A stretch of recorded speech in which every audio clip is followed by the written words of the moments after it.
throughout a year, according to the Small Business Administration, that's going to cost your company $14,000. If you were drug testing all 20 of those employees, it's going to cost you less than $1,000. So again, you can do the math based on the numbers that you have for employees in your organization. But in this case, it's a clear-cut difference where the testing pays off. You also add in there too that if someone's using drugs, there's a good likelihood that they have to support that habit as well. And your operation may be where drugs are being sold out to coworkers or to patients.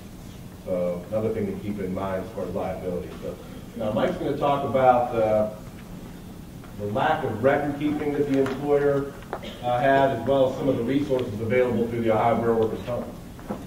Good morning. Coming through all right?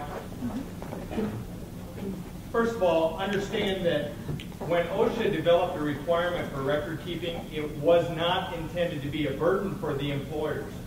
And actually, OSHA didn't even develop it. Way back before OSHA became in place, Congress passed what we call the OSHA Act. That act actually requires that OSHA develop some type of a system. So Congress is the one that said, okay, OSHA, we're putting you in place. You've got to develop a system for employers to track and report accidents.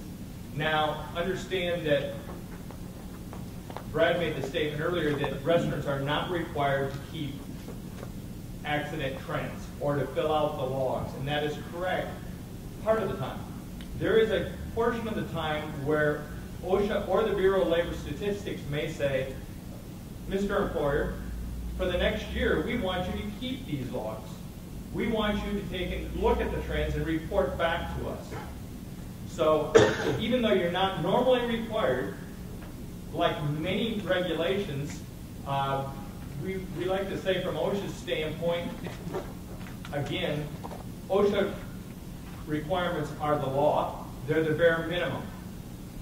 We encourage employers to go one step further and do a little bit more from a safety standpoint.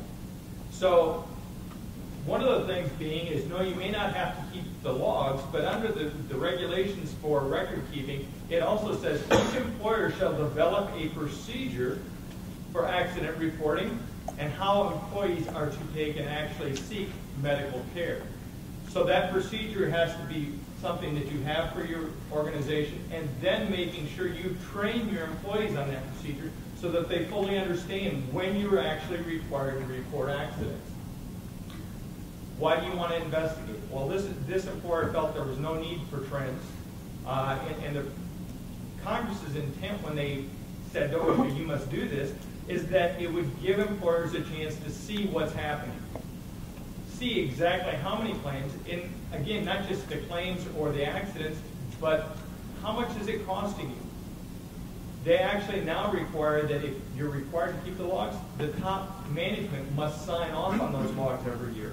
And the purpose being is to make sure top management knows and looks at the trends that are occurring from an accident and a cost standpoint within their organization. The other part of this being is it talks about the cost for drug testing and not wanting to do drug testing. Well, the BWC, along with some other programs we'll talk about a little later, actually has a drug-free safety program. They tie